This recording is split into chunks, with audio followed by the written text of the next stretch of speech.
Yeah, so today we'll be talking about this notion of tangent vectors and tangent spaces and derivatives of smooth maps when you're talking about manifolds. Okay, so you all we saw what derivatives are. I reminded you what they are when you're talking of smooth maps between our Euclidean spaces, Rn and Rm, let's say.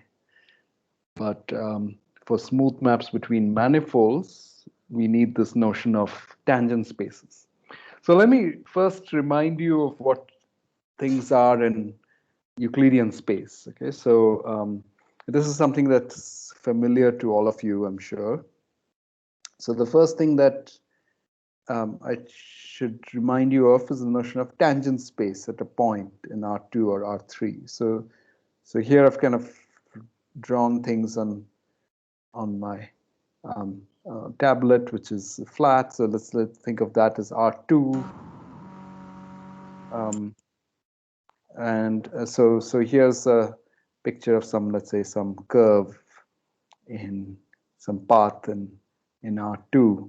And if you pick a point X, you can talk of the tangent vector, okay, tangent to this path. But before I talk about that, I mean, so what is the tangent space at a point X? Well, it's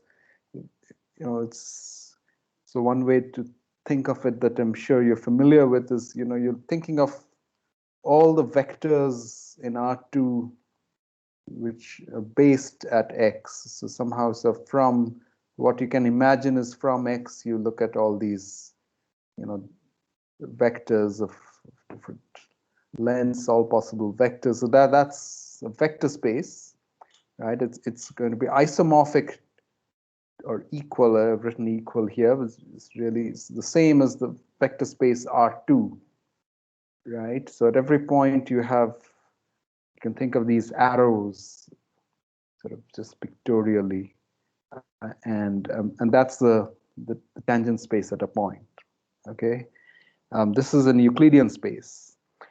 But in what we shall be doing, we need a more intrinsic definition. So something that doesn't depend on charts. Remember that manifolds are locally Euclidean. So locally, let's say you have a two-dimensional manifold, you would look something like, some piece of R2, right? But that depends on the atlas you've taken, the charts that you're taking, right? And so we want a notion of tangent vectors and tangent spaces which are intrinsic somehow. It doesn't depend on the charts you're taking. Okay, so that's what we are after.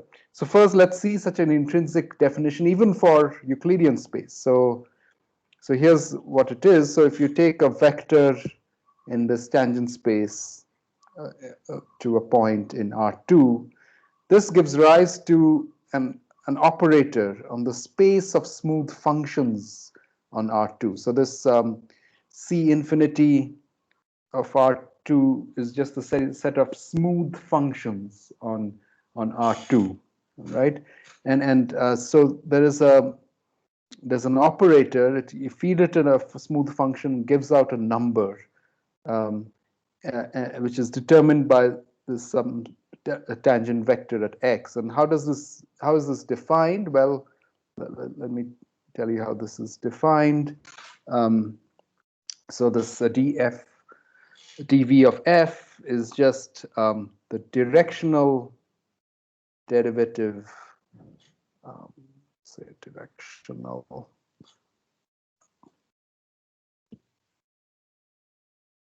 of f in the direction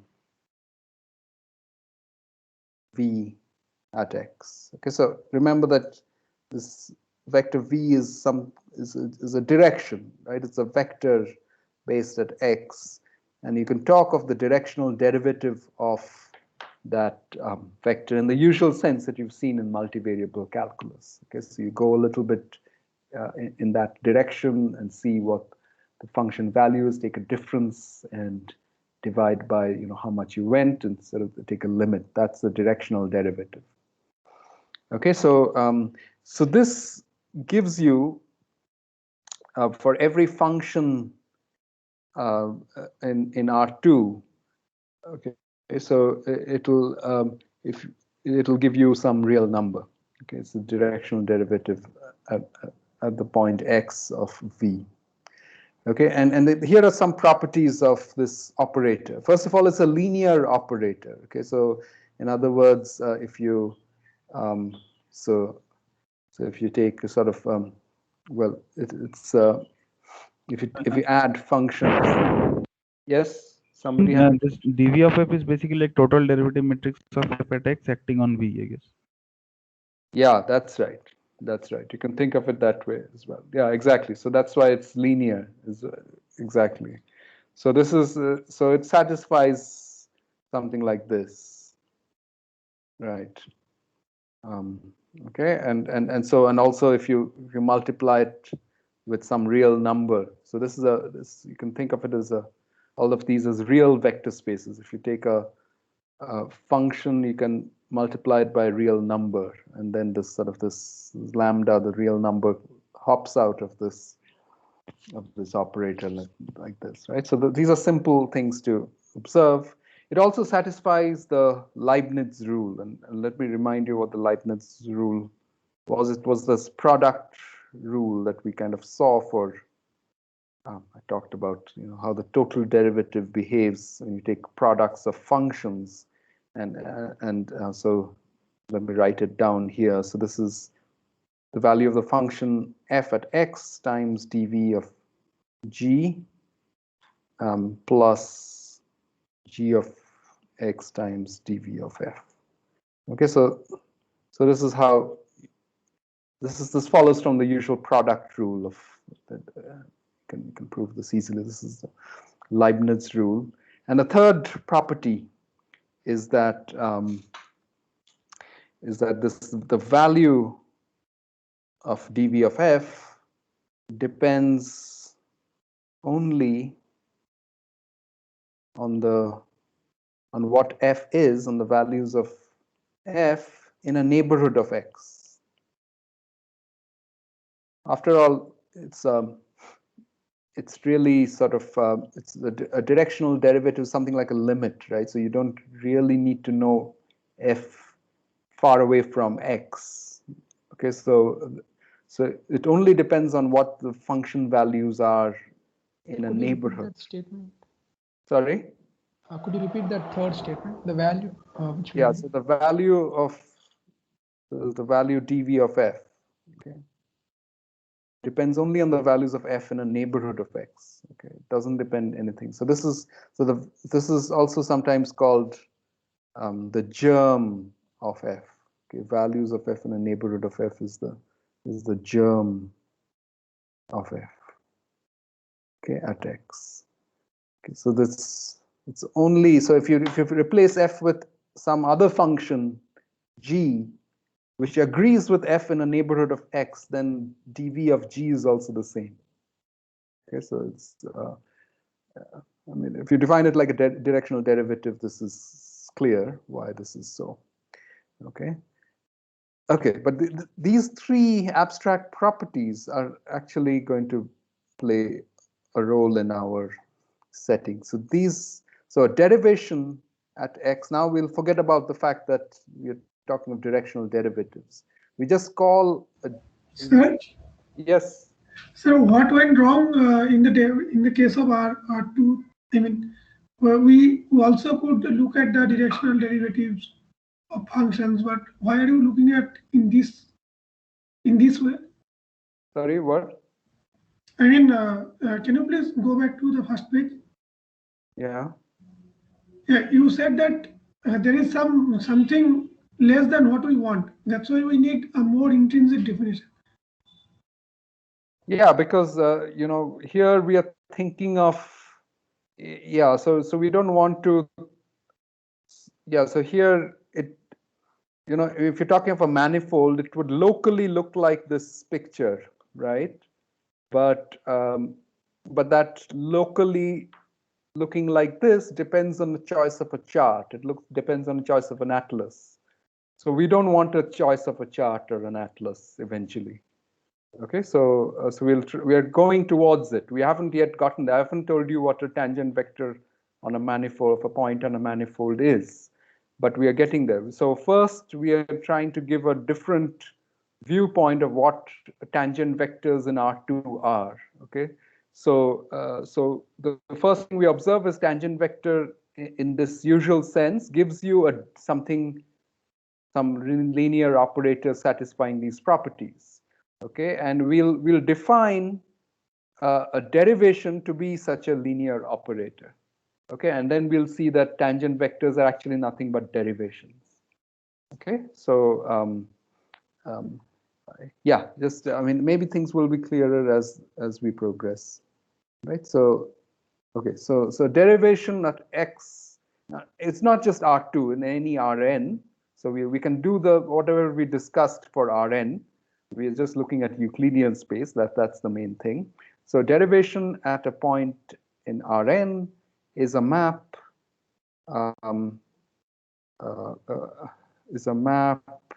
that satisfies 1 to 2. So well, it's a map. Well, it's a map. Let me tell you from where to where. I mean, it's a map. Let me call it D from functions defined in Rn to R. Right. So just like we were doing it for n equal to 2, but that doesn't matter. So there's a map that satisfies these three axioms that I just said. Okay, so that's a derivation.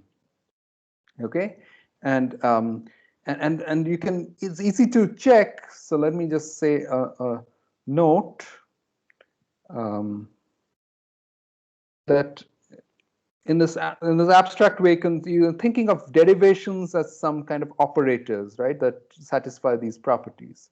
And you can check that the space of derivations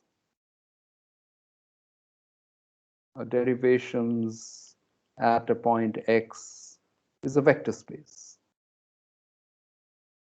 Okay, there's a vector space structure to these operators. Okay, and now this alternate definition of a tangent vector, which will eventually be useful for us. Now we are still talking of Euclidean space. A tangent vector v at a point x in Rn is a derivation at x. So that's how now you can define a tangent vector. Okay, so the set of tangent vectors form a vector space. It turns out it will be the same as we had before. Okay, so the first thing to so let me convince you it's the same vector space like we had before. I mean, so tangent vectors are indeed these vectors in the sense that we had before. So the first thing is that a derivation at any point x, here I've just taken x to be 0 just for convenience. So a derivation at any point in Rn is always of the form dv for some v. In other words, it comes from a directional derivative, right? So so the thing that we checked first is if you start with a vector v and think of the directional derivative gives you a derivation, right? So this proposition is saying it gives you all derivations, right? So somehow this is any derivation, anything that linear operator satisfying these three things must be a directional derivative in some direction. Okay, so how is this proved? Well, we'll make some simplifying assumptions. So first of all, we can assume, well, let me just say what we are after. So let's say, maybe I should have added some things here. So so suppose D is the derivation, right, at 0. We want to show that there exists some vector v in the usual sense. This is vector in the sort of is some kind of direction based at x, such that d is actually the directional derivative in the direction v. Okay, So in other words, so maybe I needed more space here also. So that is for any f, which is a smooth function on Rn, we want d of f to equal dv of f. Okay, this is what it means for d, these two operators being equal. It means that you feed it any of these functions, it gives out the same number. Okay, all right. So so this is what so somehow, so we're given d this side, so we want to figure out a v so that this thing holds, right, for any f. So the first thing that we note is we can assume f of 0 is 0, right? So why is this? Well, you can assume that because you can translate. Okay, kind of let me just write it in the next line.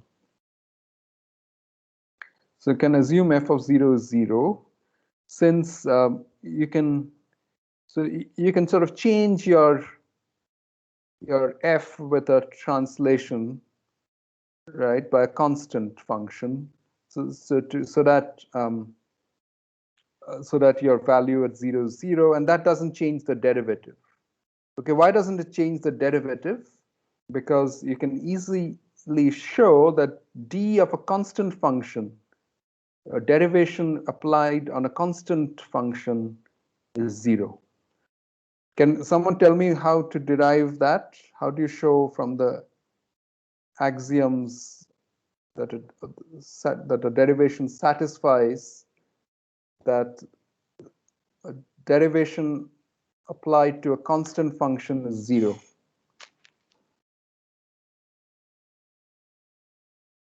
Let's say the constant function 1, because all you need is 1, because you know that it's a linear operator. So if a constant function is any other real number, well, its real number is a... Second property, d of 1 square is 1d1.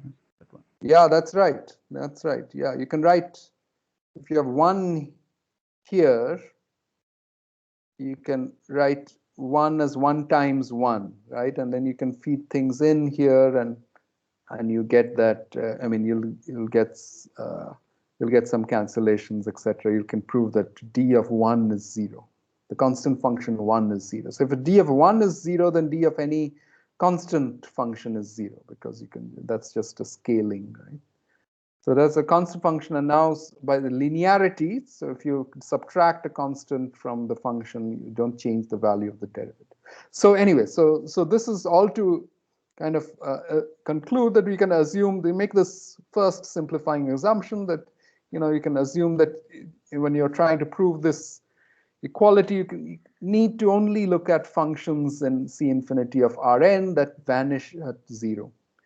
Okay. And now we also use this fact from calculus that if you have a function that vanishes at 0, you can write it like this. You can write it. So these xi's are the coordinate functions. Okay, so remember that you are in Rn, so you have x1, x2 to xn. These are the coordinates in Rn.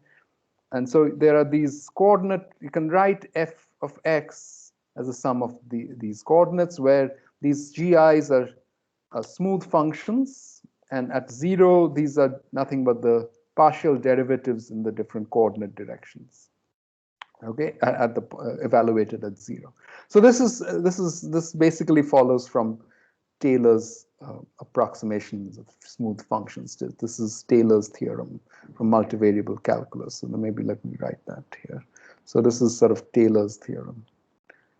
Okay, so usually in Taylor's theorem, so these are the first order terms. Usually there is a additive term f of 0 plus something, but that f of 0 is 0 by assumption, so that vanishes.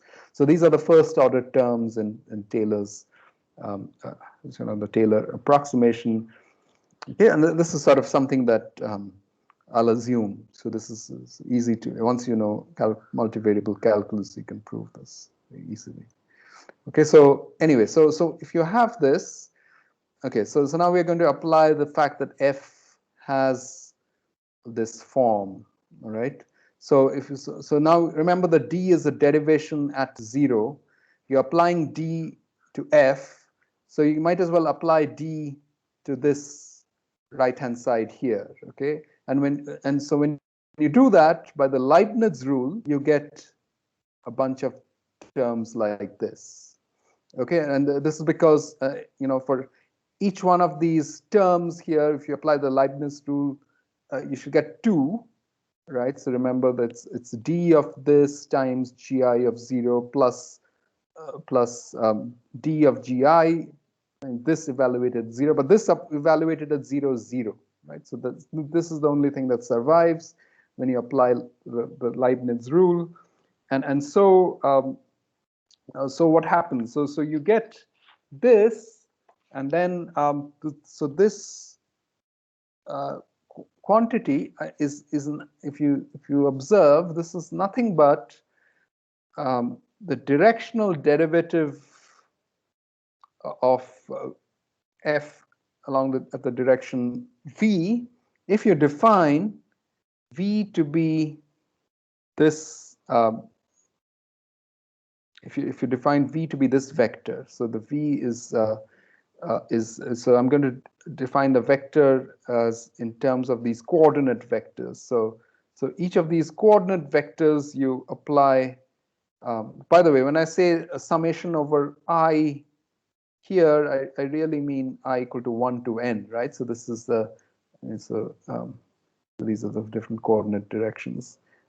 So if you define v to be this vector, remember that each of these d of xi's are real numbers.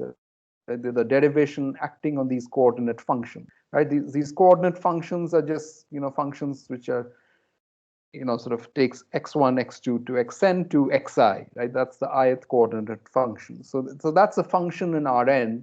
So then you can apply the derivation to it. So this gives you a real number.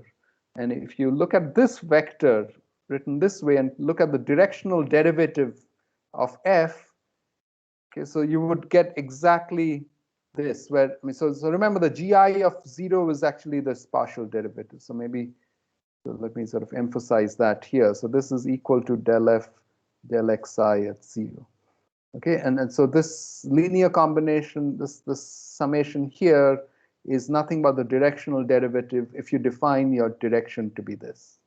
Okay, and that's what we were after, right? So we were wanting to say that, you know, we were wanting that df is equal to dv of f for all f, right? And this is what we end up getting, right? Where we define v, once we define v to be this, we always get this equality. Okay, so this is showing that, yes, any questions?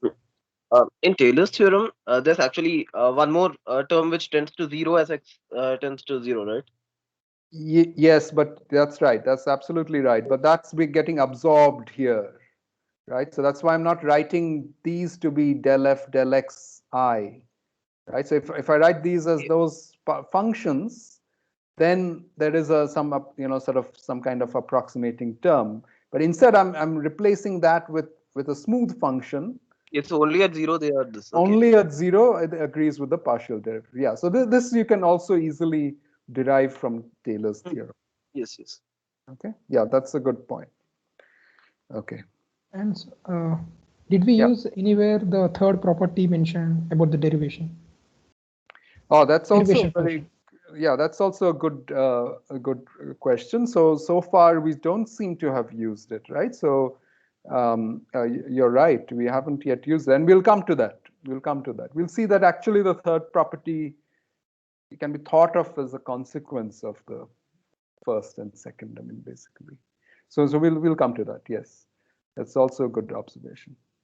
All right. So okay. So in fact, so I claim that not just that any derivation is actually a directional derivative.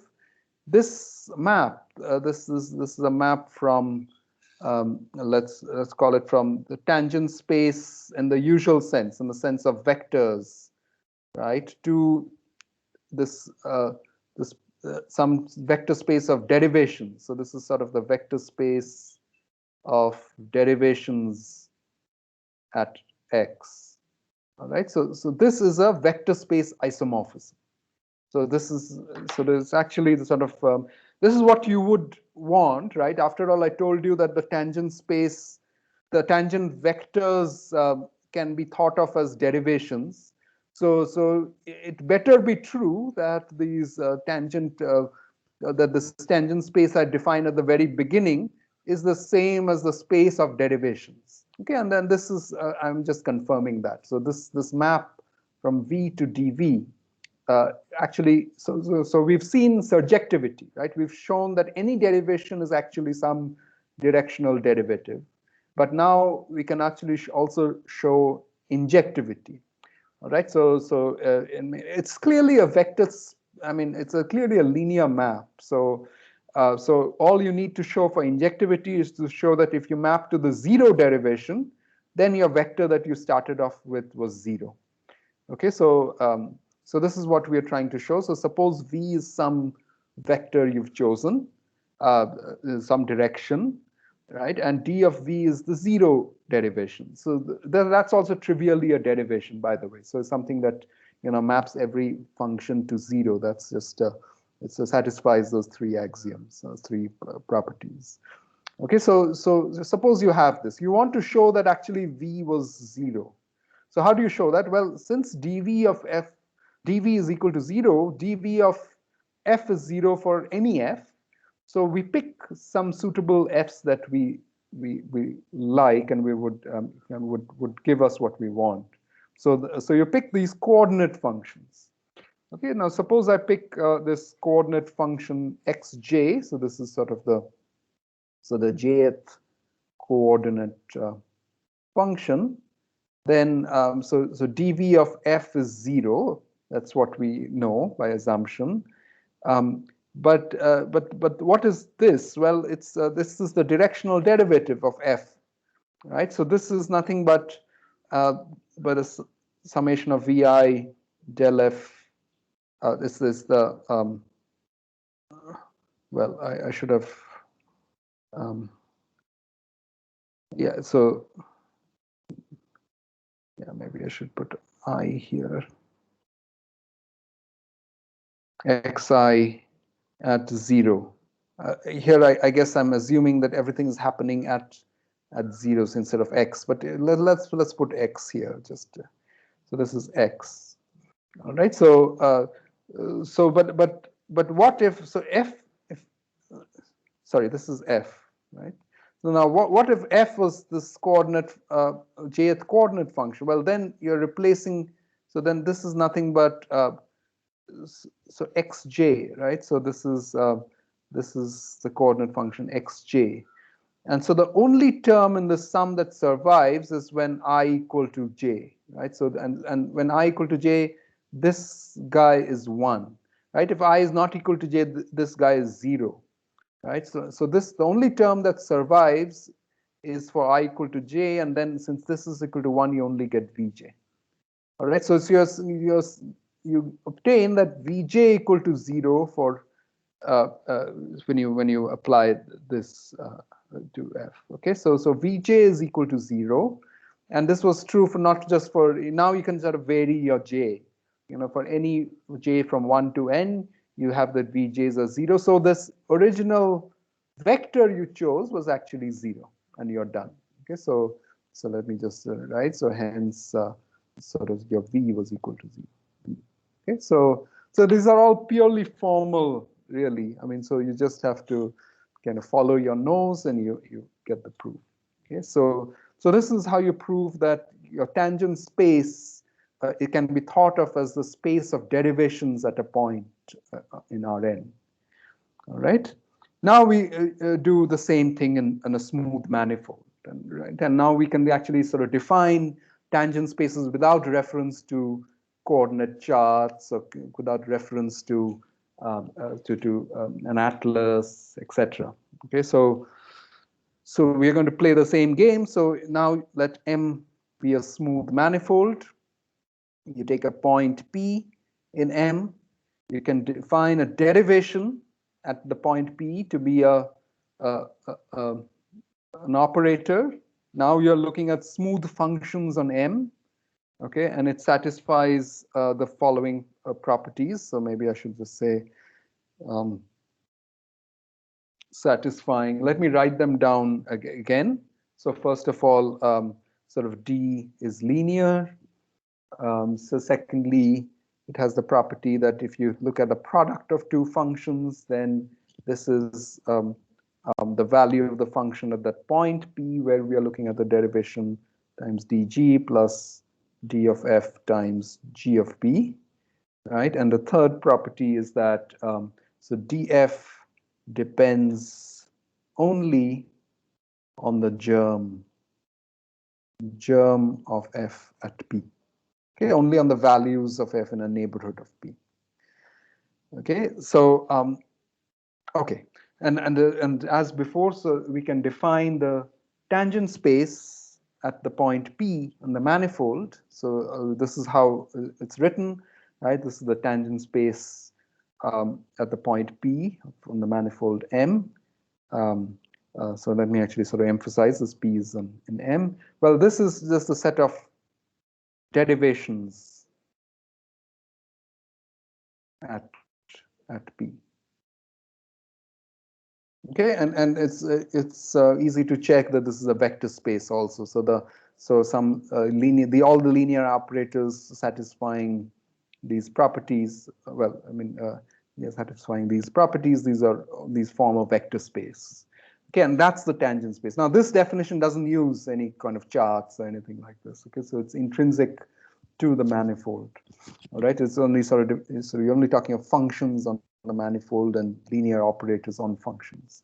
And a tangent vector, so in the same vein, a tangent vector is an element of the tangent of this tangent space. It's a derivation at P, basically.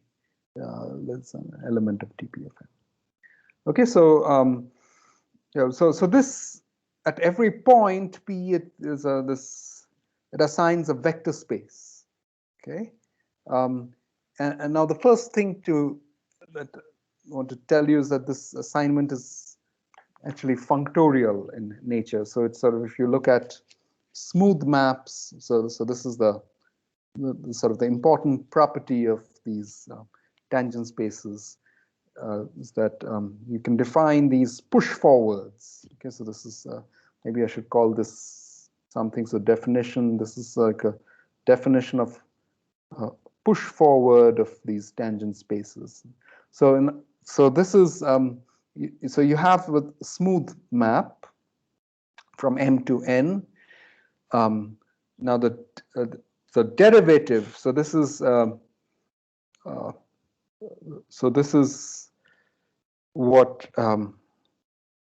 the notion of a derivative of this map between F and between M and N would be. Okay, and once again, so here, just like in Rn, we are looking at a specific point in the manifold where we are taking the derivative.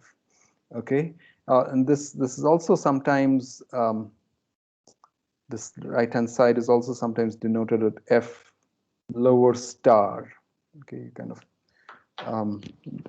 I think this is probably Lee's book uses this notation for F lower star. But so the way that you can think of this is as follows. Or the way that you can define it is as follows. So remember that tangent space is the space of derivations. So okay. So how is this map defined? So what you do is you look at so df of x. Okay, I want that to be a derivation at f of p, right? So okay, let me sort of backtrack a bit. So we're going to start with so to define it, I need to tell you if I start with a derivation in this tangent space. So this is a derivation. So x, okay. So this guy, so this x is a derivation at P in M. Okay, so we want to define df of x, and this is going to be a derivation at f of p, which is an n. Okay. Now, so what do I want to? So we need to define a derivation at f of p. So I need to tell you that if you feed this, this is going to be a linear operator, and you need to feed this functions on n, and we want to give out a number, right? So this is how. So for any function is a smooth function on n, right? So you define d of x of f to be the real number, which is x of applied to f composed with f. Okay, so remember f composed with f. This guy is a function on m. Right? So remember, so here's the sort of the kind of the diagram of the picture to have in mind. So you have m to n, which is capital F, right? And then you have this map function on n. So this composition is a function on m, and you can apply the derivation at p to that. And that will give you a number, right? And so you define. So this is the definition of df of x. Okay, so all right. So so I've now defined this map, except that I've not checked that this is indeed a derivation, right? So maybe I should. So what do you need to check? So you need to check. So need to check that. So this thing. So df of x is actually is a derivation at the point at f of p. Well, I mean, it's clear that it is a linear operator on f. I mean, so if you apply, so if you instead of f you have here f plus g, it's clear that this is going to break up as f composed with f plus g composed with f, and then using the fact that x is linear, you can yeah. So this guy is linear operator. So the property to really kind of check is that Leibniz rule, is the product rule. And so let me sort of quickly sort of run through that. And so so if you look at so df of x, maybe I'll just write it as f star. Okay, so this is also written as f star of x. Okay, so this is the same as df of x. Okay, so this uses one letter less, so maybe it's sort of easier, more compact expression. All right, so anyway, so this f star of x, you want to apply to a product of two functions on n. Well, that's going to be, by definition, you look at the product of these two functions and precompose it with capital F and apply x to that. Right now, it's easy to kind of understand that this is just the product of these compositions like this. Okay, and then so since x is a derivation, you can apply the Leibniz rule to this guy. Okay, and you get something like this: g composed with f plus g composed with f of p, x composed with f of. All right, these are all purely formal kind of checks. And now this you can just apply. So remember that x g composed with f is nothing but so f star of x applied to g. Okay, so this can be sort of written as this plus g of f of p and f star x of f. Oops, I ran out of space here. I mean, somehow in blackboards one always has more space. Okay, so G of f of p, f star of x applied to little f. All right, so this is just rewriting things by definition. And this is precisely what it means for this to have the product rule. Remember, we want this to be a derivation at f of p, and that's what these points are. Okay, so this is sort of verifying the Leibniz rule for this guy. Okay, and so yeah, even the third axiom you can sort of convince yourself. We'll quickly see that actually the third axiom is a corollary, but anyhow, so you can verify that too, also if you want. Okay, so this is a derivation, and so this is well defined, and so this is some basic thing that whenever you have a smooth map between two manifolds, smooth manifolds, for any point P, the smooth map defines this linear map. Okay, the other thing I forgot to tell you that this is also a linear map. So remember, these are vector spaces. These spaces of derivations of vector spaces. This df, if you define it this way, is actually also going to be linear. So because if you take, let's say, x plus y is another derivation, then this right-hand side will split as if you follow the way the things are defined. Okay, so this is maybe I should add that here. So so also df is linear, is a linear map. Okay, and here are a couple more properties. Maybe I should have written this slightly below. Sir, yes. why is this map DF is acting on them? Sorry? And what is the space of action of DF? DF takes, let me, just a second, I'll just, so DF takes, it takes for any point P on the manifold, maybe I should have said that here, so then for any P in M, DF takes, you can define DF to be the derivative. You can think of the derivative at the point P. It takes the tangent space at the point P to M to the tangent space of N at the point F of P. Okay, just like this is, you can think of this as, you think of smooth maps. If you thought, so from U to V, U is sitting inside Rn, V in Rm, then you can talk of the derivative of f. This is the total derivative at a point. Maybe I should have added a p here also, but anyway, so the total derivative at a point p is sort of something from the tangent space at u to the tangent space at v, right? But these, for us, it's just Rn and Rm, right? In Euclidean space.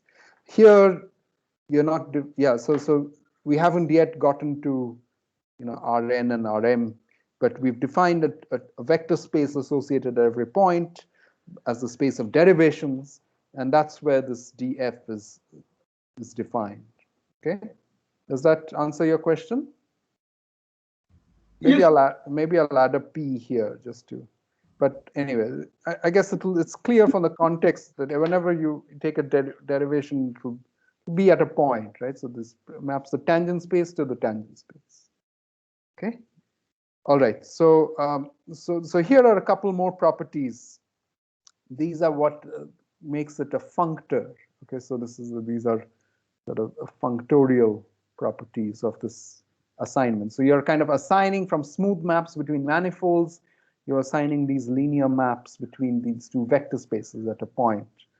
Okay. So so one of the things that happens is if you look at composition of smooth maps and look at that, the derivative of that, the star there, that's the composition of the stars. These are all kind of formal properties. It can be checked formally. There's nothing too surprising, I suppose. It follows from the definitions very easily.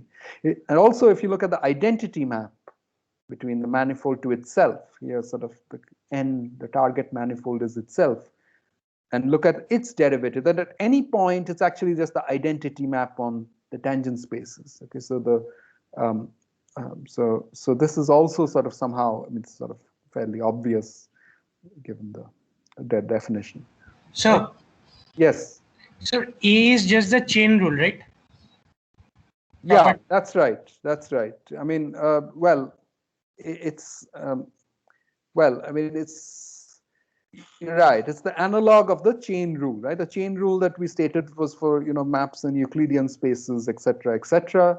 So here you have to verify. And now your G of P star is sort of defined in this funny way, right? And sort of you're defining it as an operator applied on functions, etc., etc. But you can prove that if you compose, sort of functions, sort of compose these smooth maps, if you follow it up with some G to, let's say, some Z, then sort of the corresponding these DFs and DGs, or F star and FG stars, they kind of compose in the right way.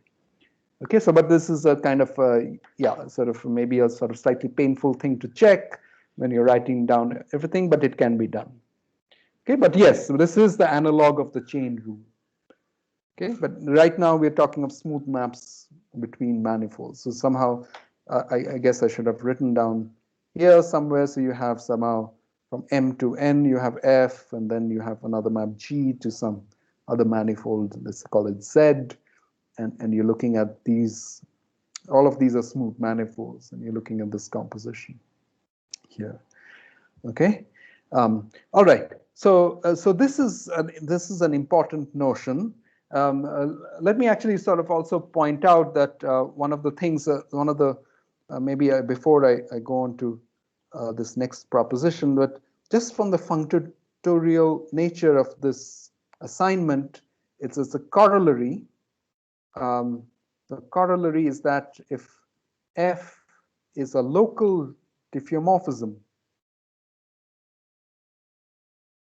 at P, then it implies immediately that this F star, this derivative at the tangent space at P, let me call it tangent space at P. So some TP of M to T of FP at N is an isomorphism. Why is this a corollary? So this is a feature, whenever you have this kind of functorial assignment of things, you can immediately conclude that this is true, and this is just because a diffeomorphism, by its very definition, means that you have maps going both ways, right? So there's a neighborhood of P where you have and it goes to a neighborhood of F of P diffeomorphically, right? So this is a diffeomorphism, and there's an inverse defined here, right? So you have this kind of map, and the compositions, F inverse composed with F is the identity map on V, and F composed with F inverse is the identity map on W. This is what a local diffeomorphism would mean, right? But when you apply this first property, this chain rule, if you like, the chain rule for smooth maps between manifolds, to this and this, you would get that these F star and F inverse of stars are isomorphisms of vector spaces. Okay, so this is sort of automatic. And well, you apply both properties. So on the right hand side, when you take a star, you get the identity map. And here, by the first property, when you take a star of this, it breaks down to F inverse star composed with F star. And so this composition of linear maps is the identity transformation, and the other way around also. And so this kind of shows that this is a vector space isomorphism. Okay, so this is sort of purely formal thing, but it shows that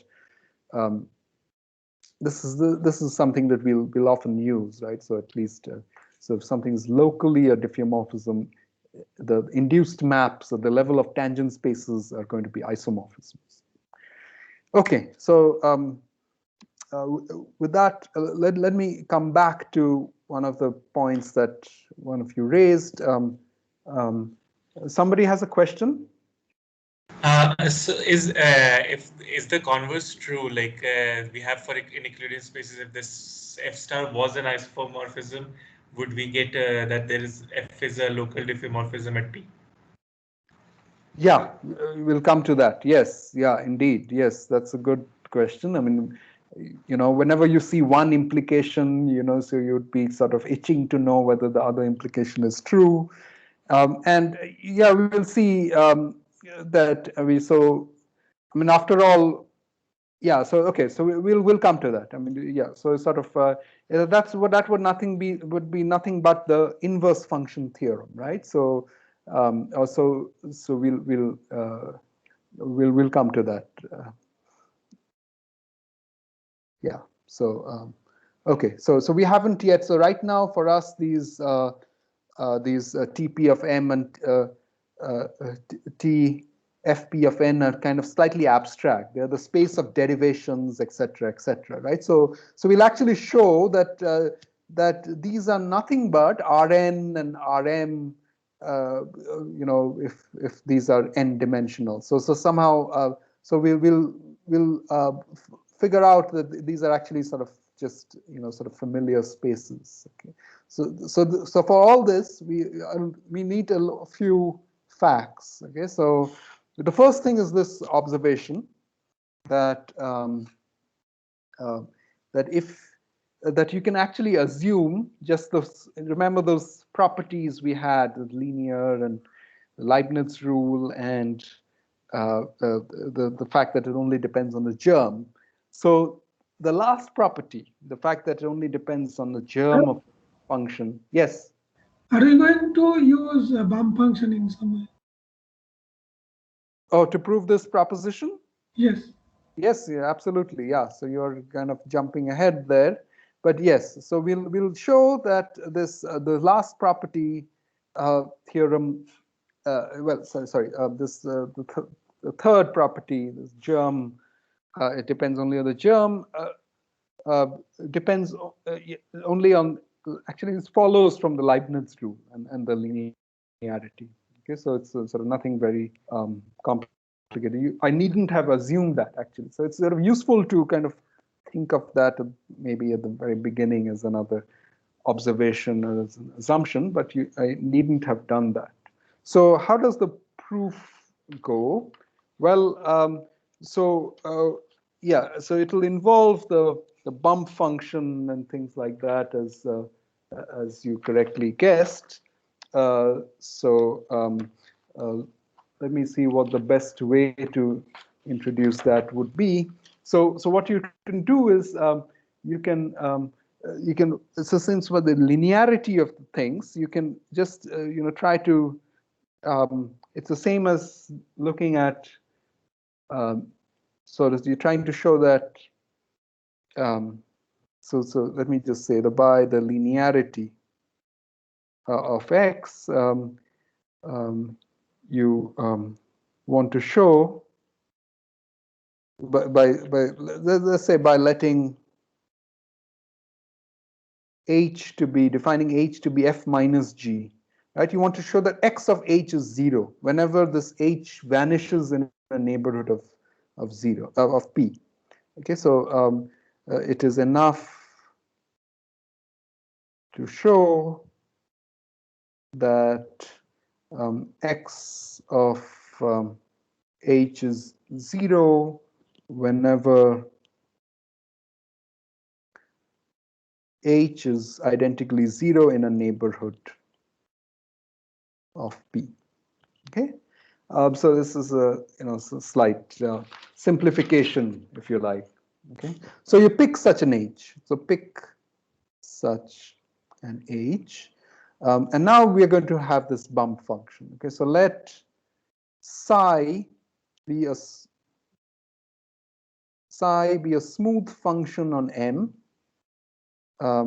such that psi is identically 1 on the support of H.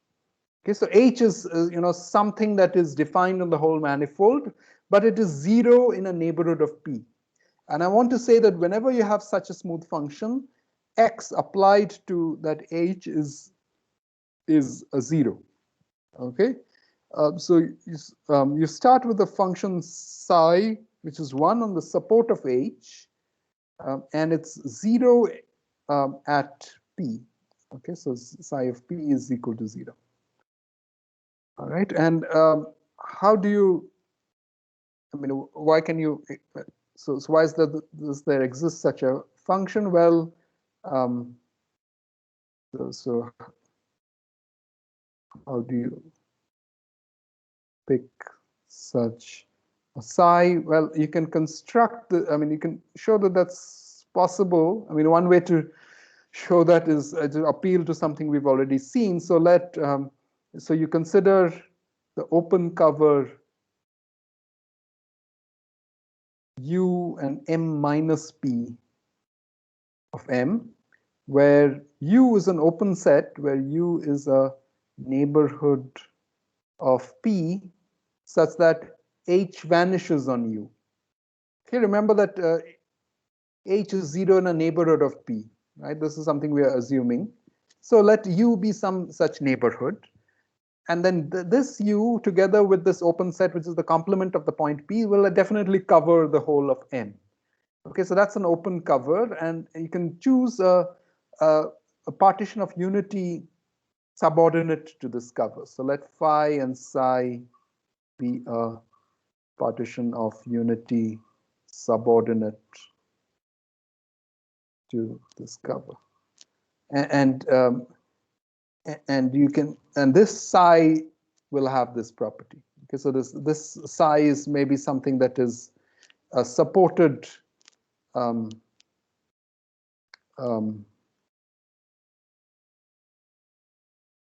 yeah, so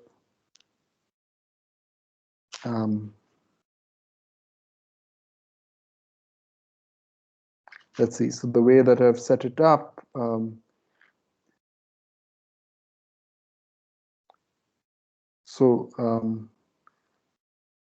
yeah. Anyway, so maybe we have to just sort of arrange things so that psi of p is, so phi of p is 1, so that then it automatically implies that psi of p is 0, and what happens? Well, a psi. So remember the phi of p, since so support of, so here kind of I'm assuming here that the support of phi is contained in U and support of psi is contained here. So since support of so since support of phi is contained in U, I guess let me this the other implication. Okay, so since support of phi is contained in U, it means what? It means that outside this, phi is 0, right? But if phi is 0, phi of x is 0, this implies that psi of x is 1, right? Just from the fact that, so since phi plus psi is 1, okay, right? It's a partition of unity. Okay, and so this sort of guarantees that on the support of h, psi is 1, and then so we are already assuming that psi is supported in here, so that at p, which is not in the support, it has to be 0. So it's sort of kind of these two properties of psi kind of follow immediately. Okay, so this is sort of, it's actually this function here that you can pick. So we've already kind of shown existence of such functions. So we are done here. Okay, so all right. So now I've kind of run out of space. Add some space here. Okay, so okay. So once you have such a psi, then what happens is this psi times h is the same function as h. Why? Because whenever h is non-zero, your psi is 1, right? So so if you multiply psi and h, it's same function. These two are the same function. So when you apply the derivation to psi times h, well, that's going to be the same as the derivation applied to h. But this second form has this property that you can apply the Leibniz rule. So you can think of this as psi p times xh plus h of p times x of psi, right? And well, psi p is 0. This is 0, so this term vanishes, and h of p is also 0, right? So this term vanishes. So this is equal to 0, and this is what we were after, right? We were wanting to show, remember at the very beginning, that we wanted to show that whenever you pick h to be 0 in a neighborhood of p, then x of h is 0, and this is what we obtained. We obtained that x of h is 0. All right, so this shows that this third property, this of derivation, is actually a consequence of basically the Leibniz rule and the linearity. Okay. Okay, so we've run out of time. So next time we want to, so let me just say sort of the next time we'll continue, we'll use bump functions again, and we want to say that the tangent space to a manifold is actually, as a vector space, is just Rn if M is n-dimensional, is an n-dimensional manifold. So this is something that you would have guessed, right? But we haven't yet seen it, right? We've only seen it abstractly as the space of derivations, but it's actually going to be, sort of can be identified with Rn. And in practice, when one works with smooth maps and wants to, do computations, etc., one has to choose some local chart, an atlas, etc. Okay, and so that's when you don't think of it as abstractly as the space of derivations. You can actually think of it as like you were doing calculus on Rn. Okay, and that's the advantage. Okay, so you can go back and forth, even though you don't really require an atlas to define things. While computing, you choose one. You choose your favorite atlas and you work with it, and because these things are intrinsically defined, you would know that it actually didn't depend on the choice of your chart. Okay, so this is what we are getting to next time. And once we have this notion of derivatives and between smooth, of smooth maps between manifolds, we can talk of submersions and immersions and the kind of the things, the versions of the theorem, the pre-image theorem that we saw last time, where the pre-image of a point becomes a submanifold if you had certain condition satisfied. So we'll see the analogs of that. Okay, so that's happen next Monday. All right, so let's stop here. We've run out of time. Okay.